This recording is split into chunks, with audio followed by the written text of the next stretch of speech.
Assalamualaikum warahmatullahi wabarakatuh. Ya, lagi dalam pelajaran kimia. Sebetulnya ini lanjutan dari tentang materi reaksi redoks atau reduksi oksidasi, ya, dimana pada bagian reaksi redoks ada tata nama, ya. Dan untuk tata nama senyawa ini tentunya nanti tidak akan semua dapat dijelaskan, tapi hanya intinya saja, ya. Terutama ini khususnya untuk tata nama dari senyawa anorganik dan juga senyawa organik, ya. Semoga semuanya dalam keadaan sehat, semangat terus dalam belajar. Nah, baiklah, kita akan bahas tentang tata nama senyawa, ya. Di dalam tata nama senyawa ini tentunya tidak berdasarkan di Indonesia saja, ya, atau misalnya di negara Inggris saja, di Amerika saja, dan sebagainya.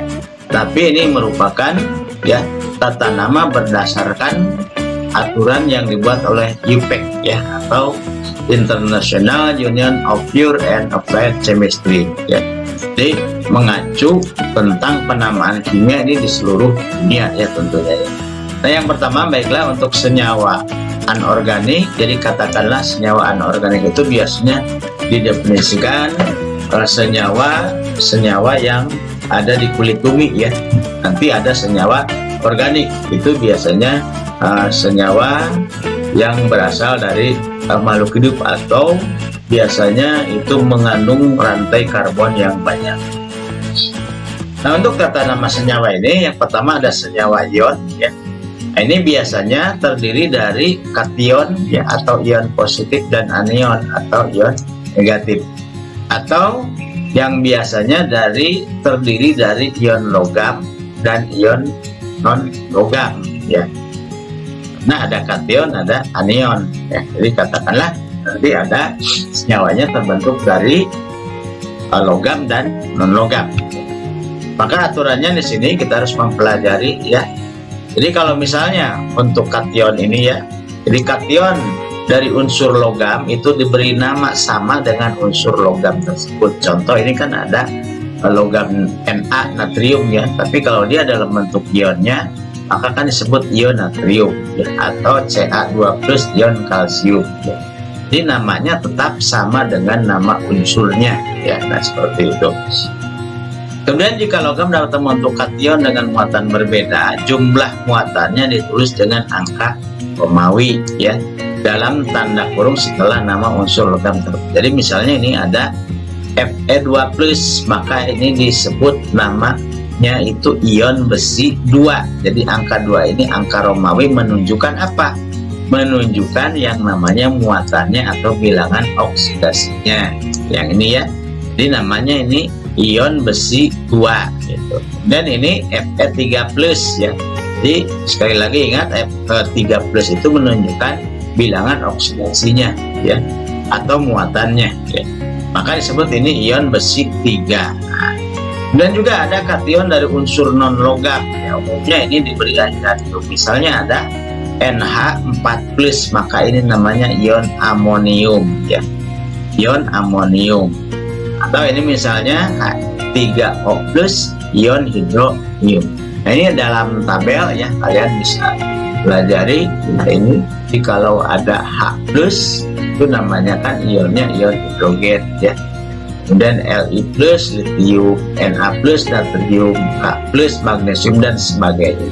Ini berdasarkan nama unsurnya semula, ya. Nah, itu kalau senyawa ion terdiri dari kation dan anion. Jadi ada logam, nama logamnya disebut berdasarkan namanya, ya.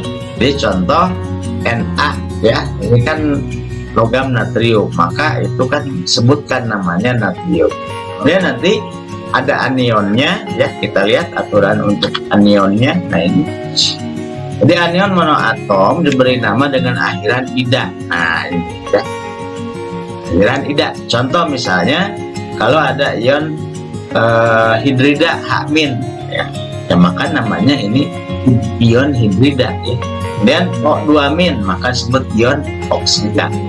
Kalau misalnya nanti ada Cl- kan dari klor, maka diberi akhiran ida jadi klorida, ya. Bagaimana kalau dengan nitrogen? Contoh ini N3-min misalnya, maka bukan nitrogenida tapi nitrida. Seperti tadi, ini kan hidrogen, bukan hidrogenida tapi hidrida, ya, itu yang perlu diingat. Atau misalnya oksigen, ini ya, bukan oksigenida tapi oksida. Nah, itu yang harus dipahami, ya. Jadi kalau nanti suatu senyawa terbentuk dari logam dan non-logam, maka logamnya seperti nama biasanya, nama unsur semula, misalnya ada logam natrium, maka namanya natrium tetap. Tapi kalau ada non-logamnya misalnya, ya, itu diberi akhiran ida. Contoh ada Cl, nah, maka namanya klorida. Kemudian juga ada anion poliatom, jadi artinya atomnya banyak, ya. Jadi contoh ini seperti ini, kalian nanti bisa pelajari. Ini nama khusus, bukan nanti namanya nitrogen 3 oksigen negatif, ya, tapi ini secara keseluruhan disebut namanya ion nitrat. Nah, itu perlu diingat, ya. Yang ini juga disebut dengan ion senyawa, ya. Dan NO2- disebut ion nitrit. Ini harus dihafal, ya. SO42- namanya ion sulfat, ya. Nah, ini satu kesatuan. Dan SO32- namanya ion sulfat dan sebagainya. Nah, termasuk juga misalnya HCO3- ini disebut dengan ion hidrogen karbonat, ya. Kemudian ada H2PO4- ion dihidrogen fosfat. Nah, ini dalam tabel sudah ada, ya. Contoh yang lain misalnya CH3 COO-. Nah, ini ion asetat, ya. Kemudian ada C2O42- ion oksalat dan sebagainya. Ini tetap harus dihafalkan satu persatu. Oke, nah ini sebagai contoh, ya.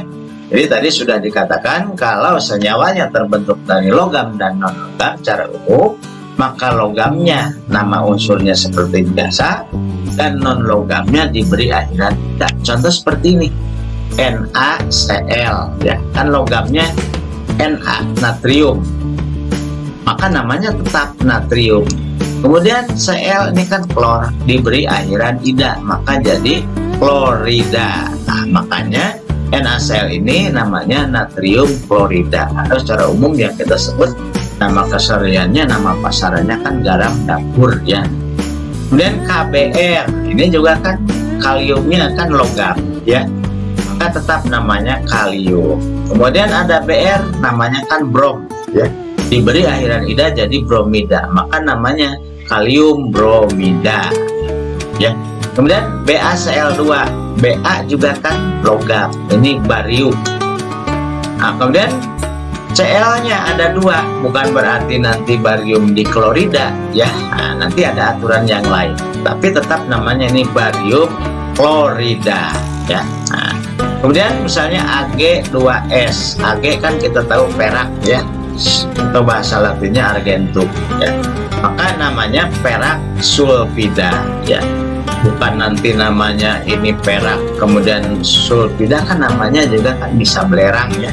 Bukan berarti nanti menjadi namanya perak belerangida, tidak, ya, itu. Tapi nama yang benarnya adalah perak sulfida. Nah, ya. Dan contoh yang lain, nah seperti tadi dikatakan kalau dia muatannya, ya, lebih dari 1, ya.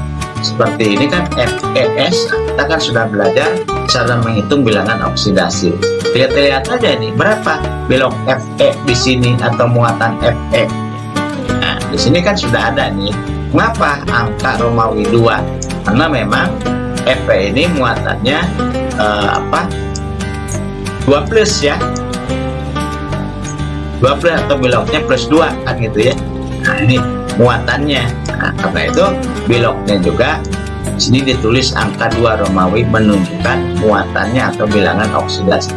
Maka namanya besi 2 sulfida. Nah, aturan yang tadi, ya.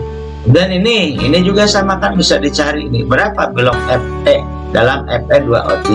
Nah, tentunya pasti Fe-nya plus 3 plus, ya. Nah, maka namanya besi 3 oksida, ya.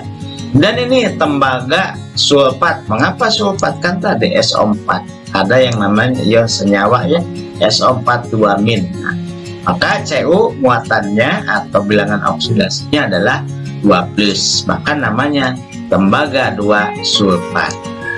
Begitu ya, itu contoh-contohnya. Kemudian yang kedua itu selain senyawa ion ada senyawa molekul ya.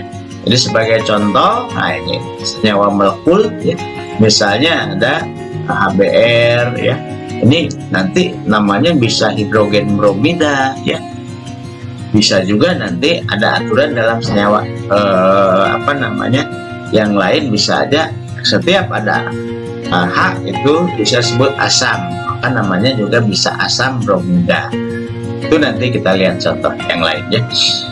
Kemudian masih dalam senyawa molekul ya, jika kedua unsur berada pada golongan yang sama, maka unsur pertama adalah unsur yang terletak lebih bawah pada golongan. Jadi ini kan Cl dan fluor itu sama-sama golongan 2 ya. Sehingga kan ada fluor, brom, ion astatin ya. Nah, maka ini Cl-nya dulu ya, ClF3. Nah, di F5 misalnya ya. Nah, dan juga unsur terakhir diberi akhiran tidak tetap ya. Jadi contoh HF ini ya. Ini kan hidrogen fluorida ya.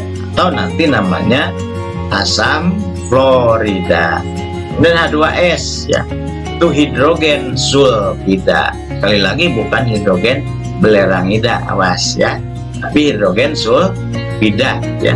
Jadi nah, ini tetap disebut kalau memang dia non logam dengan non logam. Ya, contoh kan ini hidrogen non logam, fluor non logam. Tetap disebut yang pertama ini hidrogen, kemudian yang kedua non logamnya tetap diberi akhiran tidak. Maka namanya hidrogen fluorida. Ini hidrogen sulfida. Kemudian ini ada kalau yang keempat nih aturannya ya, masih senyawa dari molekul ya. Jumlah atom dari masing-masing unsur menentukan awalan Yunani. Kita ingat awalan Yunani kalau mono kan 1 ya. Nah ini kalau misalkan ada 2 di 3 tri ya. 4 apa? Bukan kuartet awas ya, tapi tetra ya. Dan kalau 5 penta ya. Kalau 6 heksa, 7 apa 7 hepta ya. Nah, dan seterusnya ya.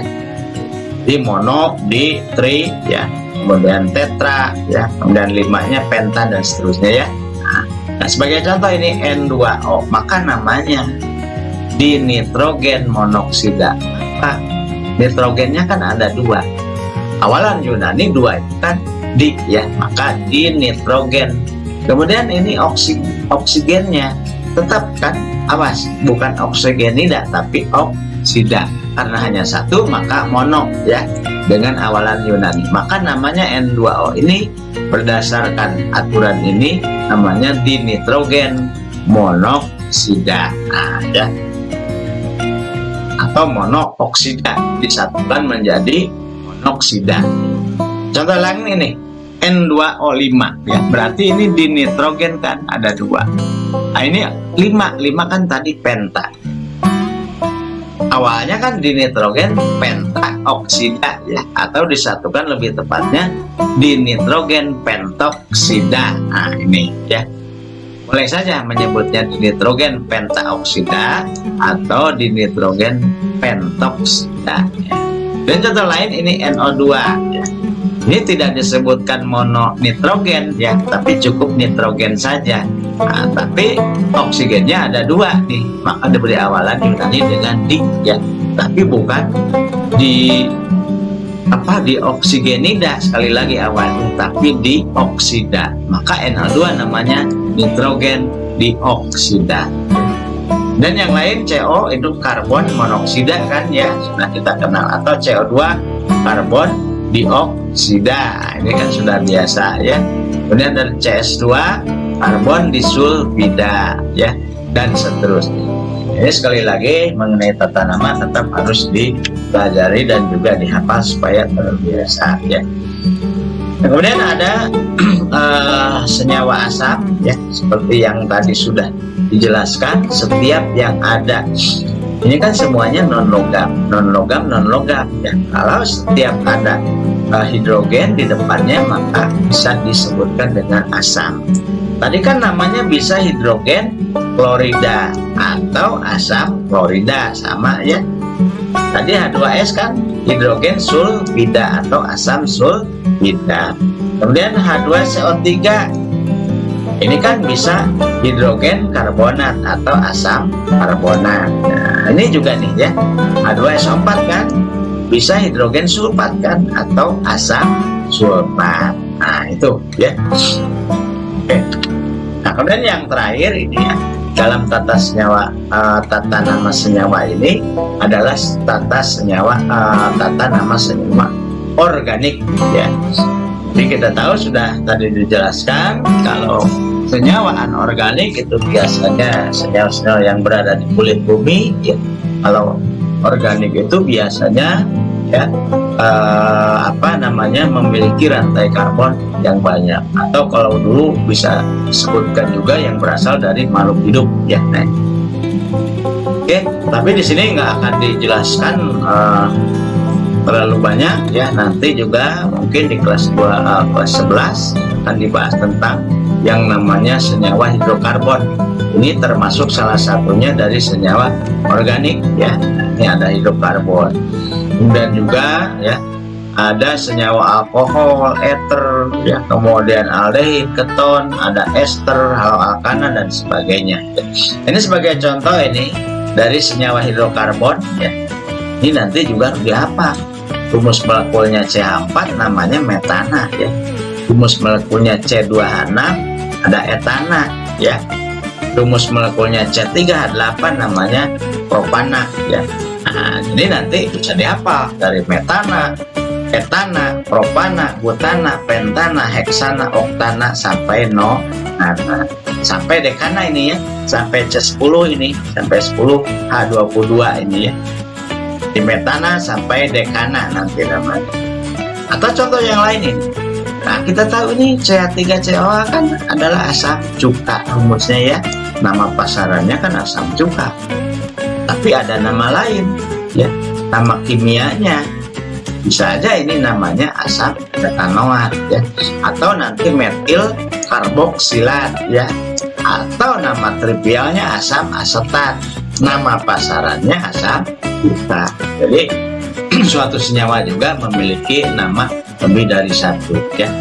Nah itu mengenai tata nama yang mudah-mudahan kita belajar sedikit demi sedikit dan kita diulangi terus, pelajari kembali tentang penamaan atau tata nama senyawa tersebut. Mudah-mudahan bermanfaat. Semangat terus dalam belajar. Assalamualaikum warahmatullahi wabarakatuh.